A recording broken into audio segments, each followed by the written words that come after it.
그녀의 한복이 천천히 흘러내리며 하얀 속살이 달빛 아래 서서히 드러났다. 그의 입술이 연화의 목덜미를 타고 어깨를 따라 내려가자 연화는 그에게 몸을 맡기며 눈을 감았다. 그녀는 숨을 삼키며 그의 허리를 감싸 안았다. 연못가의 잔잔한 물결이 둘의 몸을 감싸는 듯했고 그 밤 연못가에는 달빛 아래서 타오르는 두 사람의 몸과 숨결이 서로에게 녹아들었다. 손길이 더욱 대담하게 서로를 탐하며 두 사람은 서로를 더욱 깊이 원했다.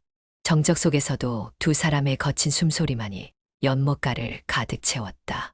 조용한 밤하늘 아래 그들의 몸은 하나가 되어 부드럽고도 격렬한 열정을 나누었다.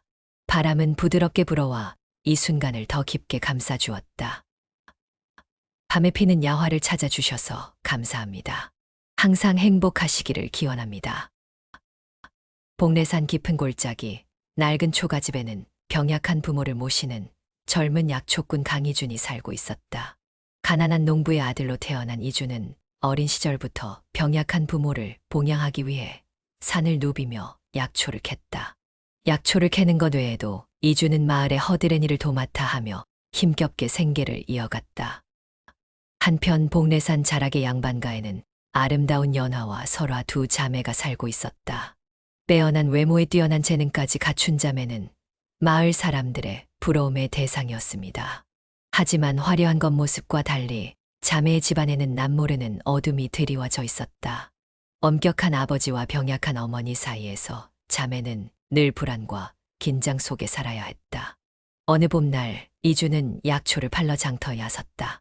활기 넘치는 장터에서 이주는 땀을 닦으며 약초를 정리하고 있었다. 그때 한 아리따운 여인이 그의 약초 바구니를 건드려 약초가 쏟아지고 말았다. 당황한 여인은 연신 사과하며 흩어진 약초를 주워 담았다. 그녀는 바로 양반가의 교수 연화였다. 미안합니다. 어쩌면 좋아요. 제가 너무 부주의했네요. 아닙니다, 낭자. 괜찮습니다. 약초야 다시 주워 담으면 되니까요.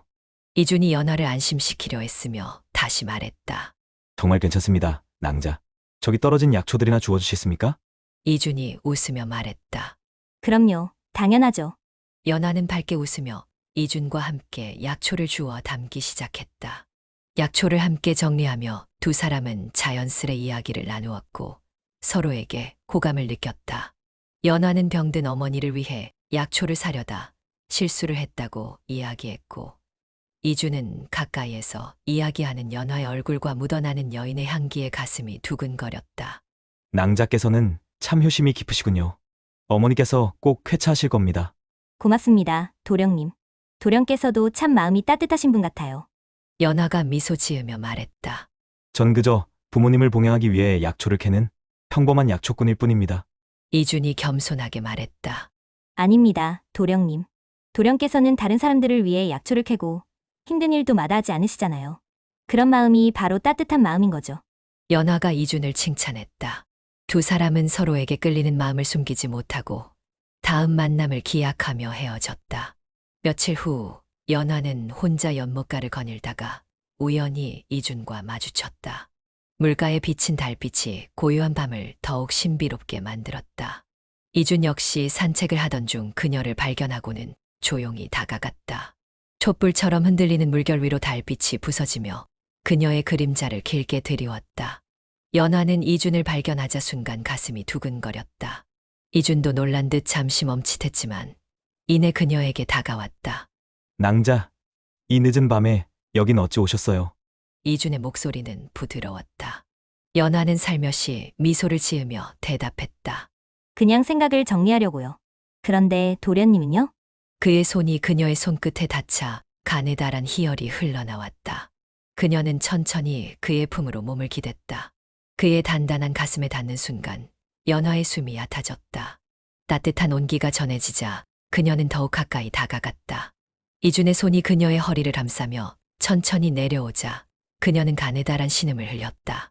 낭자, 오늘 밤 무슨 생각에 잠겨 있나요? 그의 목소리는 낮고 부드러웠다. 연화는 고개를 들어 그를 바라보았다. 그녀의 눈동자는 촉촉하게 빛나고 있었다. 오늘 밤은 우리만의 밤이었으면 좋겠어요. 그녀의 말이 끝나기도 전에 이주는 그녀를 부드럽게 안았다.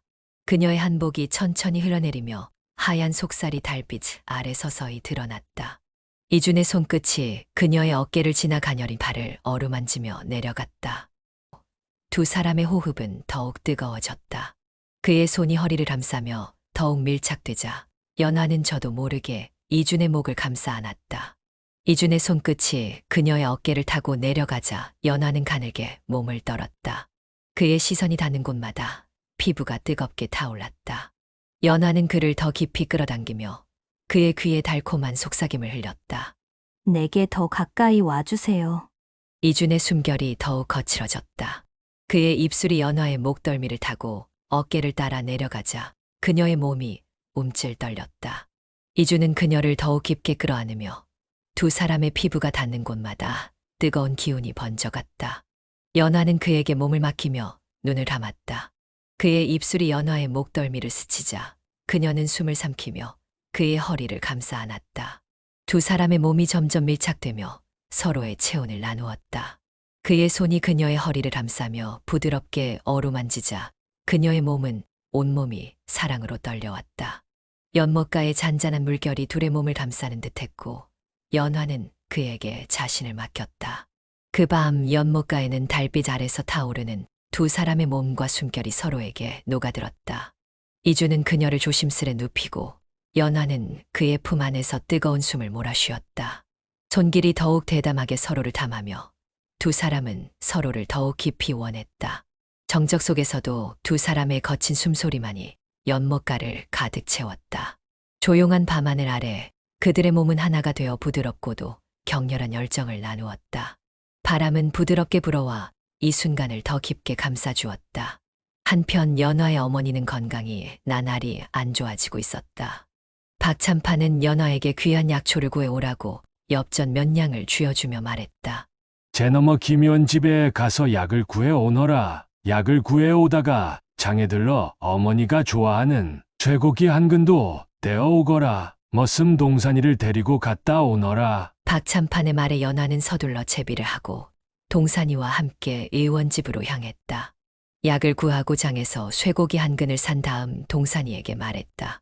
동산아, 너 먼저 이것들을 가지고 집에 가거라. 나는 볼 일이 좀 있구나. 예, 아씨.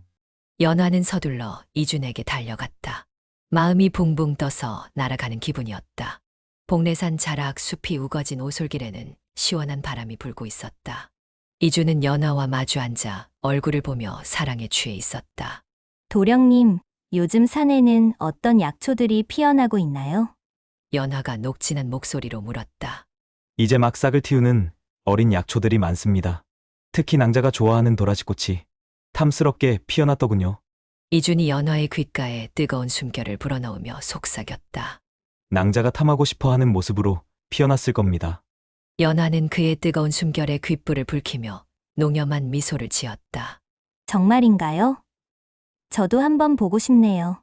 도령과 함께라면 더욱 탐스럽게 보이겠죠. 언제든 말씀만 하십시오. 낭자와 함께라면 어디든 기꺼이 가겠습니다. 밤에 피는 꽃도 보여드리고 싶군요. 아무도 없는 곳에서 말입니다. 이준이 그녀의 목덜미에 뜨거운 입김을 불어넣으며 답했다. 연화의 고운 얼굴에는 붉은 홍조가 피어올랐고 이준은 그녀의 농염한 모습에 넋을 잃은 듯 바라보았다. 도령님, 저 연못에 비친 달빛이 참 몽롱하지 않나요? 연화가 녹진한 눈빛으로 물었다. 이준은 고개를 돌려 연못을 바라보았다. 잔잔한 물결 위로 은은한 달빛이 일렁이고 연못가에 핀 꽃들이 짙은 향기를 흩뿌리고 있었다. 이준은 연화의 녹진한 눈빛과 어우러진 풍경에 취한 듯 그녀에게 시선을 돌렸다. 낭자만큼 탐스러운 것은 세상에 없을 것입니다. 특히 낭자의 눈빛은 달빛보다 더 황홀하게 빛나는군요. 이준이 그녀의 붉은 입술에 시선을 고정한 채 나지막이 속삭였다. 연화는 그의 뜨거운 시선에 몸을 떨며 농염한 미소를 지었다. 두 사람은 서로에게 끌리는 마음을 숨기지 못한 채 조심스럽게 손을 잡았다. 뜨거운 온기가 서로에게 전해졌고 두 사람은 말없이 서로를 바라보았다. 도령, 혹시 저에게 숨기는 것이 있나요? 연화가 나긋나긋한 목소리로 조심스럽게 물었다. 낭자께 숨길 것이 무엇이 있겠습니까? 제 마음은 낭자에게 모두 드렸는거려. 다만 낭자를 향한 이 뜨거운 마음을 어찌해야 할지 몰라 애태우고 있을 뿐입니다. 이준이 그녀의 귓가에 나지막이 속삭였다. 연못가에는 끈적한 바람이 불어와 나뭇잎들이 살랑거렸다. 이준은 연화의 고운 머리카락을 부드럽게 쓰다듬었고 연화는 그의 뜨거운 손길에 사랑스럽게 눈을 감았다. 이준은 연화의 얼굴을 부드럽게 감싸 안고 그녀의 붉은 입술에 뜨겁게 입을 맞추었다. 연화는 여리여리하게 눈을 뜨고 이준을 마주 보았다. 이준 도령님, 연화가 녹아드는 신음처럼 그의 이름을 불렀다. 연화 낭자, 이준이 그녀의 이름을 뜨겁게 속삭이며 그녀의 목덜미에 입을 맞추었다. 두 사람의 입술은 더욱 깊게 맞닿았고 서로의 뜨거운 숨결을 느끼며 더욱 가까워졌다. 이준은 연화의 가느다란 허리를 힘껏 감싸 안고 그녀를 자신의 품 안으로 끌어당겼다. 연화는 이준의 목에 녹진하게 팔을 두르고 그의 품에 안겼다. 도령님, 저는 도령 없이는 살 수 없을 것 같아요. 이 밤이 영원했으면 좋겠어요. 연화가 애잔하게 눈물을 글썽이며 말했다. 저 역시 낭자 없이는 단 하루도 살 수 없습니다. 낭자와 함께라면 이 밤이 영원하지 않아도 괜찮습니다. 이준이 그녀의 뜨거운 눈물을 뜨겁게 닦아주며 말했다. 두 사람은 잠시 동안 뜨거운 시간을 보낸 후 아쉬운 마음을 뒤로하고 헤어졌다. 연화는 가벼운 발걸음을 돌려 집으로 향했고 이준은 연못가에 남아 그녀의 나긋나긋한 뒷모습을 바라보았다. 그의 마음속에는 연화를 향한 뜨겁고 말할 수 없는 욕망이 가득 차올랐다. 한편 어느 봄빛이 좋은 날 이준은 약초를 캐러 가면서 강가를 지나고 있었다.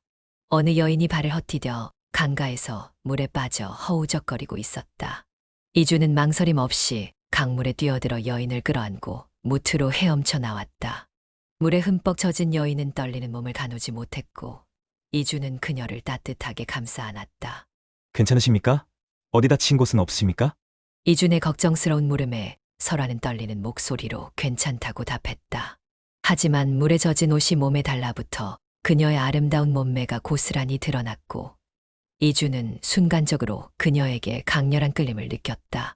젖은 옷이 그녀의 몸에 찰싹 달라붙으며 촉촉한 피부 위로 얇은 천이 투명하게 밀착되었다. 이준의 시선이 연화의 젖은 몸을 따라 깊어졌다. 그녀의 가녀린 어깨와 가슴선이 물에 젖어 더욱 뚜렷이 드러났고 한복 아래 곡선이 은밀하게 비쳐 보였다. 설화의 시선이 본능적으로 이준의 젖은 몸 아래로 향했다. 물기를 머금은 그의 한복이 피부에 밀착되면서 단단한 근육과 울퉁불퉁한 선이 선명하게 드러났다. 특히 그의 아랫도리는 젖은 천에 의해 더욱 도드라졌고 설화의 숨이 순간 멈췄다. 설화는 이준의 뜨거운 눈길을 느끼며 숨을 삼켰다. 그녀의 심장은 요동쳤고 물기를 머금은 천 사이로 전해지는 이준의 강렬한 시선에 온몸이 달아올랐다. 그의 젖은 한복 역시 몸에 밀착되어 탄탄한 근육과 넓은 가슴을 드러내며 그녀의 시선을 사로잡았다. 설화의 볼이 붉게 달아오르고 그녀는 아래 십수를 살짝 깨물며 이준을 올려다보았다. 그의 젖은 몸에서 풍기는 짙은 남성미의 숨이 가빠졌다. 그녀의 시선이 한순간 머뭇거리며 내려갔고 이준은 그 눈길을 느끼고 더욱 뜨겁게 다가왔다. 설화는 알 수 없는 떨림과 함께 속에서 타오르는 욕망을 감출 수 없었다. 낭자, 이준의 목소리는 낮고 거칠게 떨렸다. 설화는 그가 자신을 바라보는 시선에서 욕망과 갈망을 읽을 수 있었다.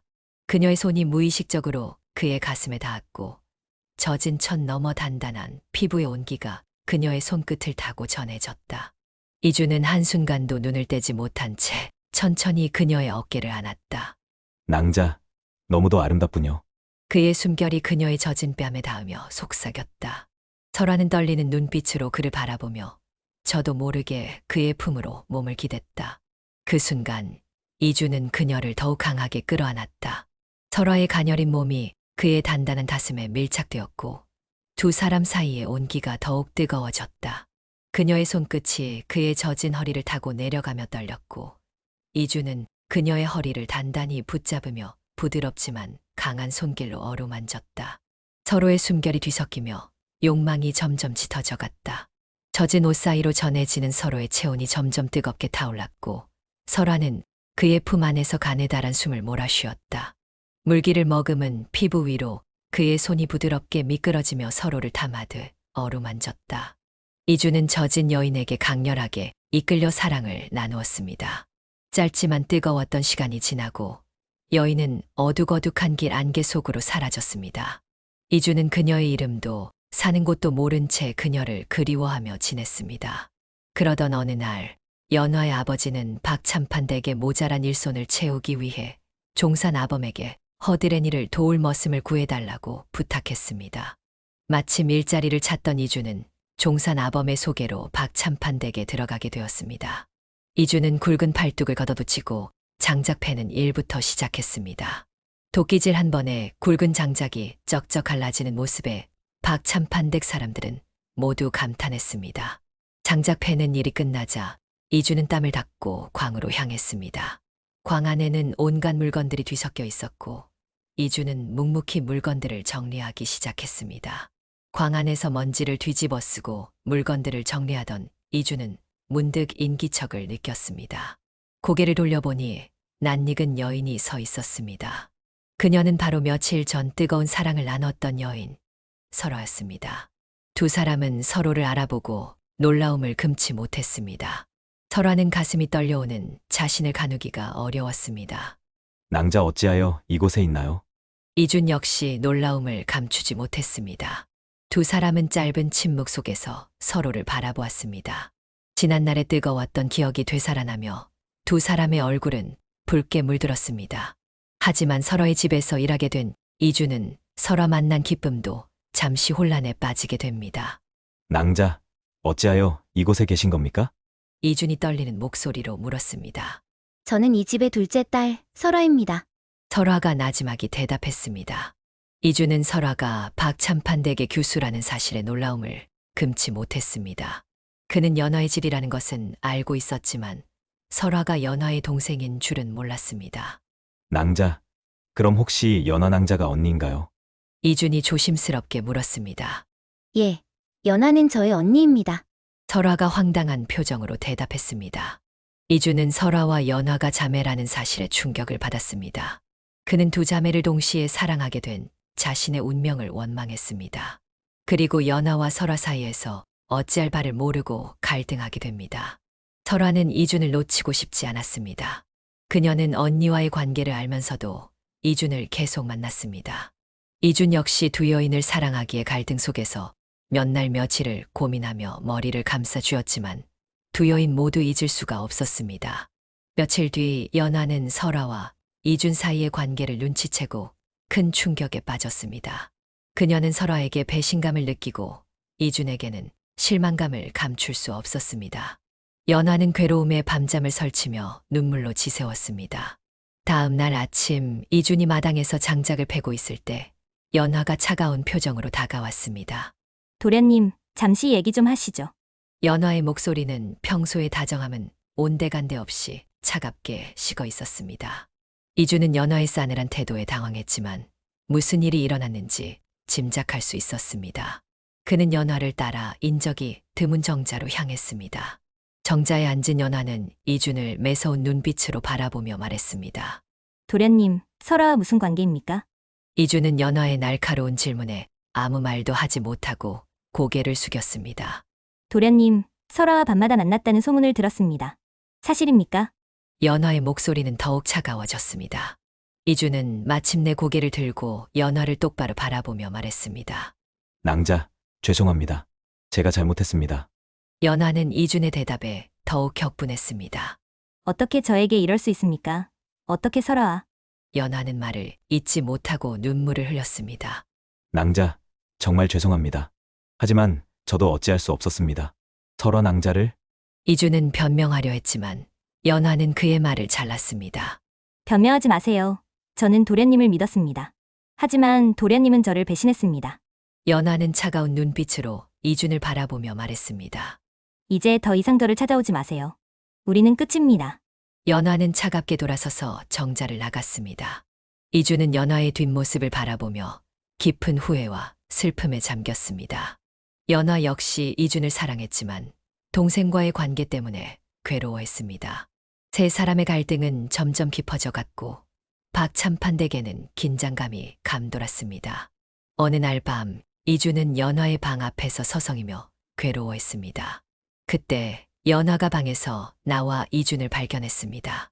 도련님, 어찌하여 이곳에 계십니까? 연화가 슬픈 눈빛으로 물었습니다. 낭자, 저는 낭자를 잊을 수가 없습니다.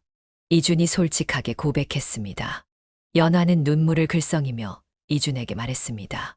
도련님, 저도 도련님을 잊을 수가 없습니다. 하지만 설아가 도련님을. 연화는 말을 잇지 못하고 눈물을 흘렸습니다. 이준은 연화를 안타깝게 바라보며 말했습니다. 낭자, 저는 두 분 모두를 사랑합니다. 하지만 어찌해야 할지 모르겠습니다. 그때 설화가 두 사람 앞에 나타났습니다. 설화는 차가운 표정으로 연화에게 말했습니다. 언니, 이제 그만하세요. 도련님은 제 사람이에요. 연화는 설화의 차가운 태도에 더욱 슬퍼하며 방으로 들어갔습니다. 이준은 설화를 바라보며 말했습니다. 설화 낭자, 어찌하여 이러십니까? 낭자께서는 연화 낭자를.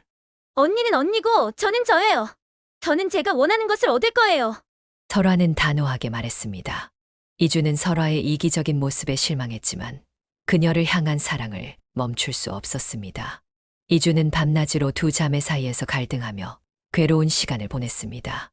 연화의 따뜻함과 설화의 강렬함 사이에서 그는 누구도 포기할 수 없었습니다. 연화와 설화 역시 서로를 향한 질투와 애증 속에서 고통받았습니다. 어느 날 밤, 이준은 깊은 고민 끝에 두 자매를 모두 불러 자신의 마음을 솔직하게 털어놓았습니다. 연화 낭자, 설화 낭자, 저는 두 분 모두를 진심으로 사랑합니다. 하지만 더 이상 이렇게 세 사람이 고통받는 것은 원치 않습니다. 저를 용서하십시오. 이준의 말에 연화는 눈물을 글썽이며 말했습니다. 도령, 저희 역시 서로를 미워하며 괴로워하는 것은 원치 않습니다. 저희는 도령을 함께 사랑하기로 했습니다. 설화 역시 눈물을 흘리며 말했습니다. 언니 말이 맞아요. 저희는 도령을 포기할 수 없어요. 저희는 도령과 함께 살고 싶어요. 이준은 두 자매의 뜻밖의 고백에 놀라움을 금치 못했습니다. 그는 두 자매의 손을 맞잡고 말했습니다. 낭자들, 정말 괜찮겠습니까? 세 사람이 함께 살아가는 것은 쉽지 않을 텐데. 저희는 도령과 함께라면 어떤 어려움도 이겨낼 수 있습니다. 연화가 단호하게 말했습니다. 저 역시 언니와 함께라면 어떤 고난도 두렵지 않아요. 설화가 굳은 의지를 보였습니다. 이준은 두 자매의 진심에 감동했습니다. 그는 두 자매를 끌어안고 말했습니다. 낭자들 고맙습니다. 저는 두 분과 함께라면 세상 그 무엇도 부럽지 않습니다. 세 사람은 서로를 향한 사랑을 확인하고 함께 살아갈 것을 굳게 약속했습니다. 하지만 그들의 앞날에는 또 다른 시련과 고난이 기다리고 있었습니다. 마을에 소문이 퍼지면서 박참판은 경로했습니다. 허접한 하인 같은 놈이 두 딸을 동시에 사귀고 있다는 사실에 그의 명예는 땅에 떨어졌다고 생각했습니다. 그는 즉시 두 딸을 깊숙한 별채에 감금하고 이준을 잡아들였습니다. 감히 내 딸들을 농락하다니. 내 놈의 죄는 만번 죽어 마땅하다. 박참판은 불같이 화를 내며 이준을 꾸짖었습니다. 이준은 고개를 숙인 채 아무 말도 하지 못했습니다. 그는 자신의 행동이 두 자매에게 큰 상처를 주었다는 것을 알고 있었고 박참판의 분노를 이해했습니다.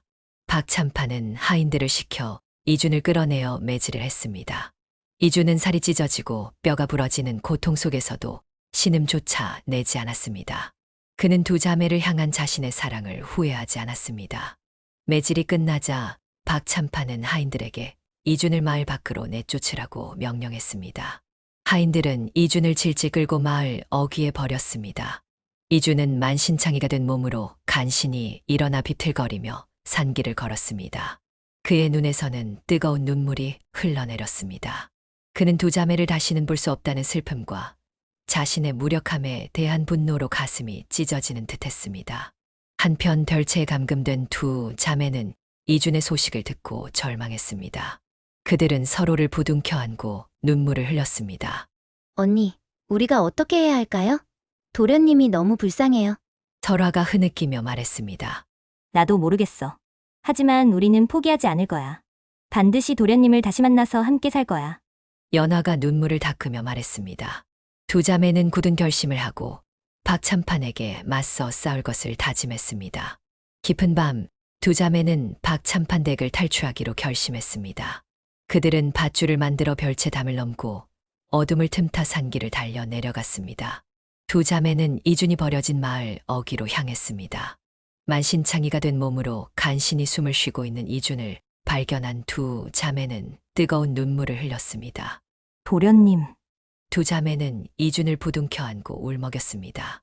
이준은 희미하게 눈을 뜨고 두 자매를 바라보며 미소 지었습니다. 낭자들 어찌하여 이곳에? 저희는 도련님과 함께 살 거예요. 더 깊은 산골로 들어가서 아무도 찾지 못하는 곳에서 행복하게 살 거예요. 연화가 눈물을 닦으며 말했습니다. 그래요, 도련님. 저희는 도련님 없이는 살 수 없어요. 설화 역시 굳은 의지를 보였습니다. 세 사람은 서로를 의지하며 깊은 산골로 향했습니다. 험준한 산길을 따라 몇 날 며칠을 걸어 마침내 깊숙한 곳에 작은 움막을 짓고 살았습니다. 세 사람은 낮에는 밭을 일구고 밤에는 서로의 온기를 나누며 행복한 시간을 보냈습니다. 마을 사람들의 시선도 박참판의 분노도 더 이상 그들을 괴롭히지 않았습니다. 세 사람은 서로를 향한 사랑을 확인하고 함께 살아갈 것을 굳게 약속했습니다. 그들의 사랑은 세상의 어떤 어려움도 이겨낼 만큼 강하고 아름다웠습니다. 시간이 흘러 세 사람은 아이를 낳았습니다. 아이들은 연화와 설화를 닮아 아름답고 똑똑하게 자랐습니다. 세 사람은 아이들을 보며 더욱 행복한 삶을 살았습니다. 세 사람은 마을 사람들의 손가락질에도 굴하지 않고 서로를 사랑하며 행복하게 살았습니다. 그들의 사랑은 세상의 어떤 어려움도 이겨낼 만큼 강하고 아름다웠습니다. 세 사람의 사랑은 조선시대의 엄격한 윤리에 용납되지 않는 선택이었지만 사랑에는 어쩔 수 없었나 봅니다. 지금 시대에도 어려운 사랑입니다. 그들의 이야기는 사랑의 힘이 얼마나 강한가를 보여주는 옛날 이야기입니다. 그려.